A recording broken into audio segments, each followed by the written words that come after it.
മനുഷ്യയാണ്. ഒരു സാധനം എഴുതിക്കൊണ്ടിരിക്കുമ്പോ ശല്യങ്ങളുടെ ശല്യം. വീഴണ്ട സ്തുതി. നോക്കി ചെയ്യൂ സ്തുതി. ഞാനൊരു പുതിയ സാധനം എഴുതിയുണ്ട്, ഞാൻ ഒന്ന് കേട്ടു നോക്കിയേ. നിങ്ങൾ വായിക്കേ. ആളുകളാൽ ജീവിച്ചിട്ടാളുകളാൽ നാണം കെട്ടിട്ടാളുകളാൽ കൊല്ലപ്പെട്ടിട്ടാളുകളാൽ മൂടപ്പെടുമ്പോൾ ആളുകൾ പറയും ആളൊരു പാവമായിരുന്നു. ഞാനൊരു പാവമല്ല, എനിക്കങ്ങനൊരു ബഹുമാനവും വേണ്ട. ഞാൻ മാറ്റപ്പെട്ടിട്ടകറ്റപ്പെട്ടിട്ടൊറ്റപ്പെട്ടിട്ടങ്ങനെ തീർന്നോളാം. എങ്ങനെയുണ്ട്?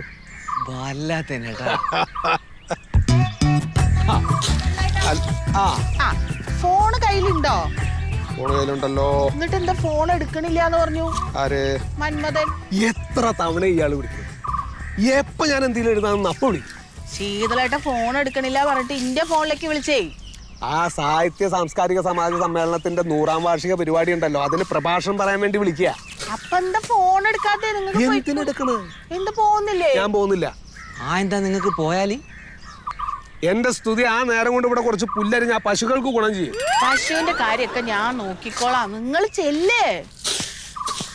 എന്റെ മണ്ടു, നീ വിചാരിക്കുന്ന പോലെയല്ല, നല്ല പണിയുണ്ടതിന്. വൈലോപ്പിള്ളിയുടെ കവിതകളെ കുറിച്ചിട്ട് 2 മണിക്കൂർ നേരം പ്രഭാഷണം നടത്തുമെന്ന് വിചാരിച്ചെന്താ കളിക്കുകയാണോ? ശീതളേട്ട, ആ വേദിയൊക്കെ നല്ല വേദിയാണ്. നിങ്ങൾ പോയി സംസാരിച്ചിട്ട് വാ, ഇവിടുത്തെ കാര്യമൊക്കെ ഞാൻ നോക്കിക്കോളാം. മണ്ടു വെച്ചിട്ട് ഞാനും പോരാ അപ്പുറം. വരാന്ന് പറ. ഹലോ ശീതളേട്ടാ, നമസ്കാരം. മന്മഥനാണ്. മനസ്സിലായി, പറഞ്ഞോളൂ പറഞ്ഞോളൂ. ചേട്ടാ, ഞാൻ വിളിച്ചതേ ശീതളേട്ടാ ഡേറ്റിന്റെ കാര്യം ഇതുവരെ ഒരു ഉറപ്പ് തന്നില്ല. അത് ഞാൻ തന്നെ വരണോ? അയ്യോ ശീതളേട്ടാ, ശീതളേട്ടൻ തന്നെ വരണം. ഈ വൈലോപ്പള്ളി കവിതകളെ കുറിച്ച് ആധികാരികമായിട്ട് സംസാരിക്കാൻ കേരളത്തിൽ ശീതളേട്ടനല്ലാതെ വേറൊരാളും ഇല്ലെന്നാണ് എൻ്റെ വിശ്വാസം. ഞാനേ കുറച്ച് തിരക്കിലാണ് ഇവിടെ. ശീതളേട്ടൻ അങ്ങനൊന്നും പറയല്ലേ. ഞങ്ങളെല്ലാവരും ഇപ്പോൾ വളരെ പ്രതീക്ഷയോടെ ഇരിക്കുകയാണ് ശീതളേട്ടൻ വരുമെന്ന് പറഞ്ഞിട്ട്. ഞങ്ങൾ നോട്ടീസ് അടിക്കാൻ തീരുമാനിച്ച്. ശീതളേട്ടന് വേറെ ഒന്നും പറയരുത്. അങ്ങനെയാണെങ്കിൽ ഞാൻ ഒരു കാര്യം ചെയ്യാം. ഞാനും എൻ്റെ ഒരു സുഹൃത്തും കൂടിയിട്ടേ, ഞാനും എൻ്റെ ഒരു സുഹൃത്തും കൂടി അങ്ങോട്ട് വരാം. ഓ കേട്ടോ, ഞങ്ങൾ ട്രെയിനിൽ വന്നോളാം. അല്ല, അത് വേണ്ട. ശീതളേട്ടൻ ഒരു ടാക്സി വിളിച്ചിങ്ങ് പോന്നോ? ആണോ?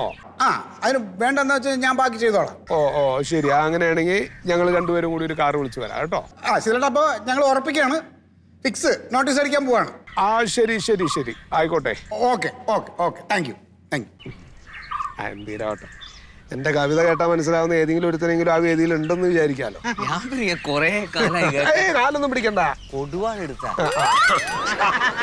വേറെ ഞാനിവിടെ കൊണ്ടുപോകുന്നത്.